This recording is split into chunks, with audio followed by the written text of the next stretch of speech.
I would say once a week, I get a message asking about when the Roxon Flex Shear is going to come out. Well, I'm excited to announce that it is here for pre-order. And today we're going to talk all about it. What's included, the improvements they've made over the prototype, and everything else you might want to know. Let's get started. For those who have never seen it, Roxon has invested heavily in modular multi-tools, okay? They started with what they're calling the Phantom system, and then they also created what they called the Flex system, okay? So smaller components here, larger blades here. The Flex Shear is a hybrid that incorporates both systems into one, and it is the first of two tools coming out this year that is going to incorporate both systems. So everything you see here comes in the package. I was actually impressed that they fit it all in there. And it comes with a bunch of spare components. Now, before we go any further, let's talk about pricing. This is going to have a base price of $65, but during the pre-order phase, you'll be able to get a discount of 10% off. And that brings it to just under $60. So it's a little bit on the premium side, but as you'll see, there's a lot of things you're getting for the money. And they've also made some improvements to the Phantom system specifically that I didn't expect. And they are quite nice. So with that, what is the Flex Shear? So first of all, this is going to weigh about 6 ounces. Let me check the weight one more time. Make sure I have this right. Yeah, about 6.2 ounces here. And then just for those who are using metric, let's go ahead and get the weight there, 178 grams. Okay, so it's much heavier in comparison to something like the K2SE, which has dedicated implements, and it's also heavier than the Companion, which is like 4.3, 4.5 ounces, something like that. So it's bigger. It's also, I mean, you can see it's also significantly longer to incorporate that Phantom blade exchanger. The core of this whole tool, the one tool that cannot be changed out, is the shear. And these shears are absolutely no joke whatsoever. They are very good and precise, even at the very tip. They are not your run-of-the-mill compact scissors. These are going to do a little bit more than you might expect, and they also are in 5CR with a screw that allows you to take it apart and to sharpen it when necessary. So this is going to have a lot of longevity, and it's nice and thick and robust, which is what it needs to be for this long blade length. So I really like this shear, and it's probably even better than the one on the K2SE with more precision at the tip, because you can see the different shape. They actually made it a little bit easier to cut precisely. See, it even can just take a very small amount there. So I really like the improvements to the shear that they've made. It also, they've changed the bevel angle ever so slightly. You can see the thickness of that bevel is different to make it even more slicey. Love it. Love the scissors on this tool. And that is the big piece of the puzzle. So starts with the scissor and then builds from there. And speaking of building, the Phantom side of this tool, they have made some really nice improvements. And I didn't even know they were coming, but they actually made a pretty significant jump up over the prototype that I played with a number of months ago.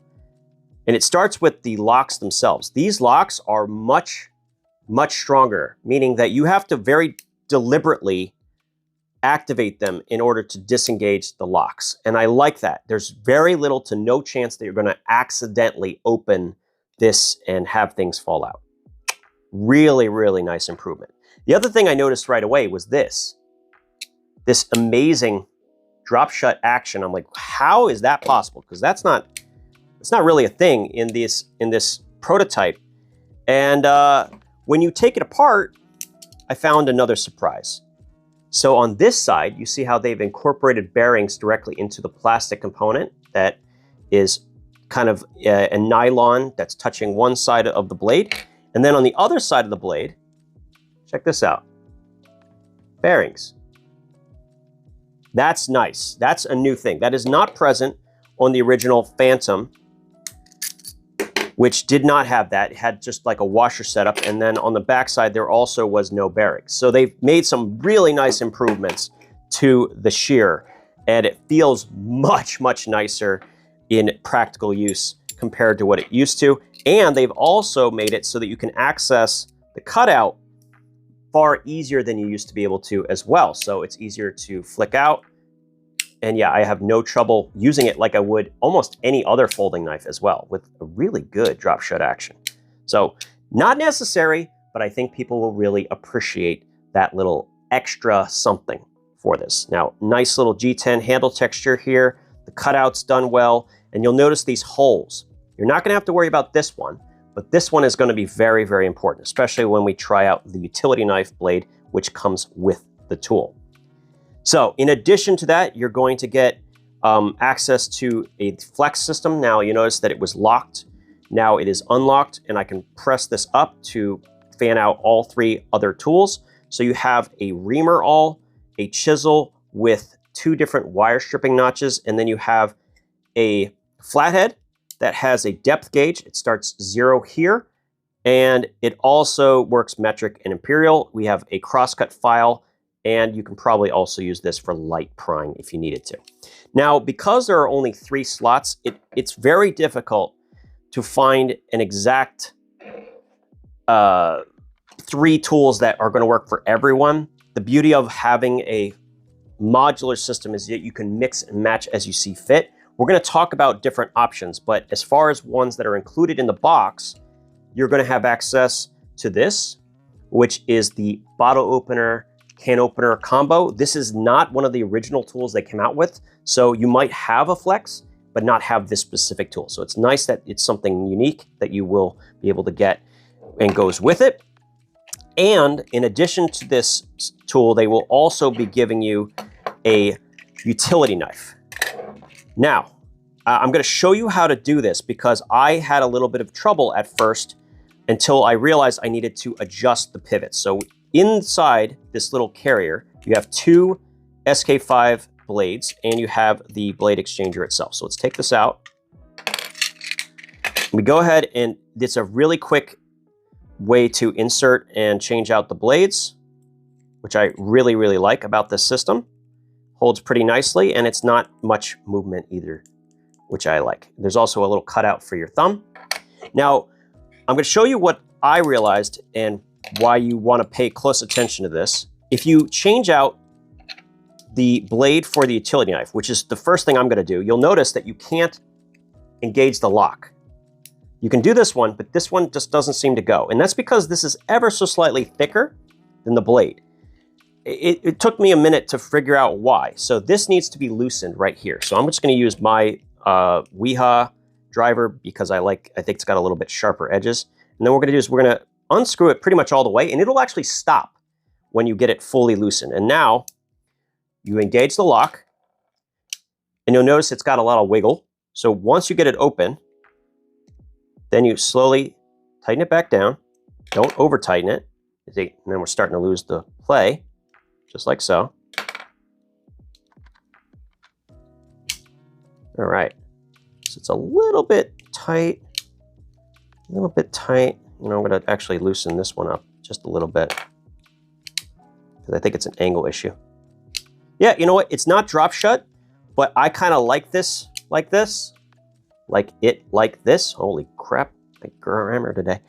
Anyway, now you have a utility knife that is modular. You can take the blade out when you need to, flip it around like so, and then you can change out all of these small blades. So this comes with it, and then you can take the spare holder that it comes with, and you can stick your extra blade in there. Oh, I think I'll put it this way, yeah, like that.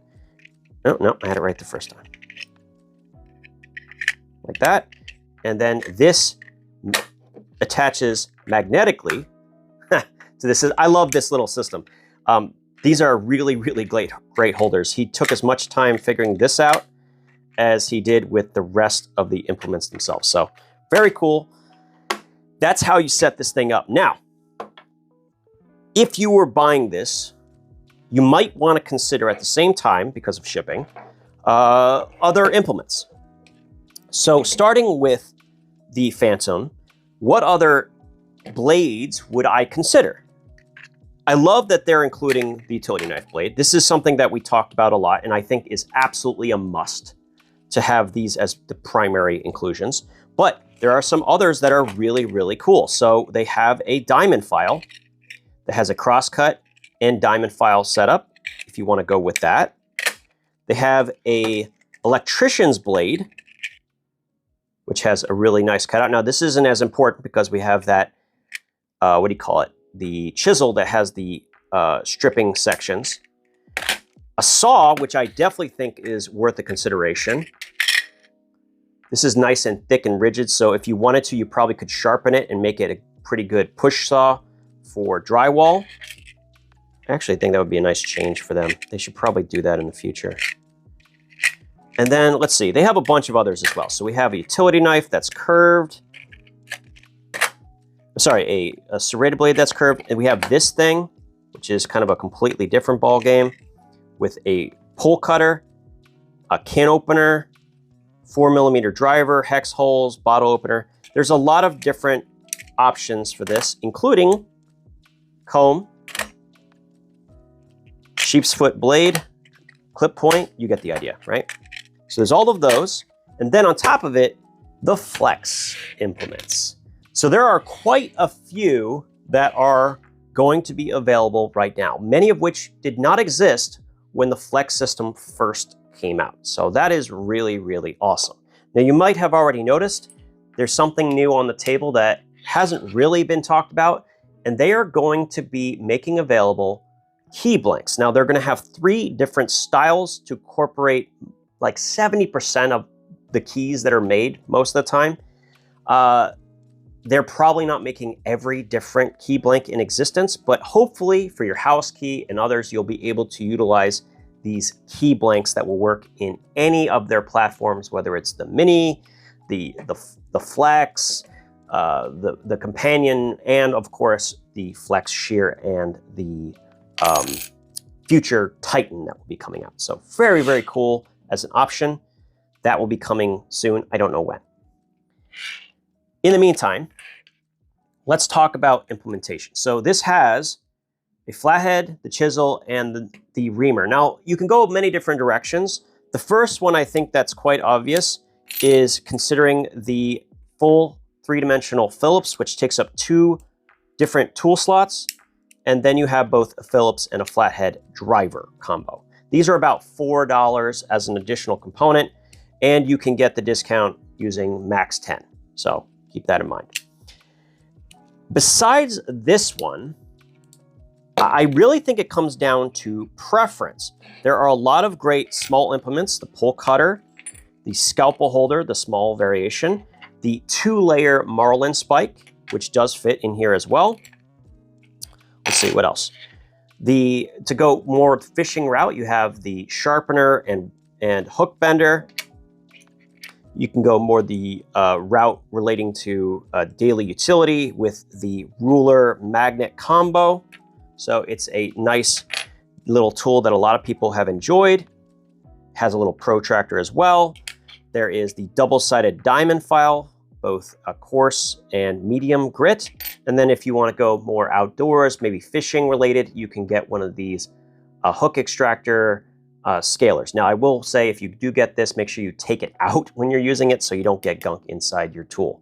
But overall, really, really, really, really cool options. The last one that is probably not obvious, but I want to mention is the T-shank holder. If you take out the T-shank saw blades and you keep them separately, this tool will always fit in 2 slots of the small area, right? Whether it's for the Flex or the Companion or the Mini, there's all of these will utilize that T-shank holder. It's one of my favorite implements if you're going to get one, because as long as those blades are carried somewhere else, so you have it in a little holder, you'll be able to utilize all of those. You can even modify a Leatherman surge file to fit inside this as well. You're going to have to do some modifications, but it is actually possible to use this as a holder for it as well. It has little shims allowing it to have a lot more space, so it will still work. I'm not gonna waste any more time. I hope this is something you guys are interested in, and I'm also curious to hear your thoughts on future variations of this. The one that really sticks out to me, and the one I would like to see made, is one that uses red G10 handles, and rather than having a standard pair of scissors, it has medical shears. That is something I could definitely see happening in the future. If you think they should make that, let your voice be known down in the comments. Roxon is a company that does read through the comments, and they generally utilize feedback as well. So I hope you enjoyed this. I'm pretty excited about it, and I can't wait to see more platforms that incorporate both of the modular systems. As always, thank you for your time, and we'll talk again soon.